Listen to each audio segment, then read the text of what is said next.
সকাল ৯টা থেকে অবস্থান করছেন এখানে। এর ফলে এখন পর্যন্ত প্রায় ৪ ঘন্টা শিডিউল বিপর্যয় ঘটেছে। ঢাকামুখী দুটি ট্রেন রাজশাহী থেকে ছেড়ে আসা সিল্ক সিটি এক্সপ্রেস ট্রেনটি প্রায় ৪ ঘন্টা যাবৎ লাহিড়ী মোহনপুর স্টেশনে অবস্থান করছে। চিলাহাটি থেকে ছেড়ে আসা ঢাকা অভিমুখী চিলাহাটি এক্সপ্রেস ট্রেনটি ভাঙ্গুড়া স্টেশন থেকে স্টেশনে ৪ ঘন্টা যাবৎ অবস্থান করছে। আর এই সাইডে ধূমকেতু এক্সপ্রেস ট্রেনটি রাজশাহী ধূমকেতু এক্সপ্রেস ট্রেনটি ৪ ঘন্টা যাবৎ জামতলী স্টেশনে অবস্থান করছে। তারপরে স্টেশনে রংপুর অভিমুখী রংপুর এক্সপ্রেস ট্রেনটিও ৪ ঘন্টা যাবৎ অবস্থান করছে এবং একতা এক্সপ্রেস ট্রেনটি যমুনা সেতু পূর্ব পারে অবস্থান করছে। এখন পর্যন্ত ৫টি ট্রেন শিডিউল বিপর্যয়ের মধ্যে পড়েছে। যেরকম খুলনা থেকে ছেড়ে আসা চিত্রা এক্সপ্রেস ট্রেনটি সেটিও আটকে পড়ার সম্ভাবনা আছে উইথড্র না করেন আর কি, যে অবরোধটা যদি তুলে না নেন।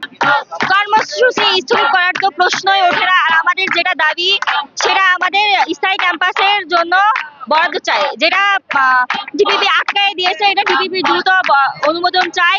আর এটা আজকে আমরণ অনশন চলবে যতক্ষণ পর্যন্ত কোথায় কোনো আশ্বস্ত না করা হচ্ছে যে আমাদের ক্যাম্পাসের বাস্তবায়ন করবে, ততক্ষণ পর্যন্ত আমরা এই অনশন চালাবো।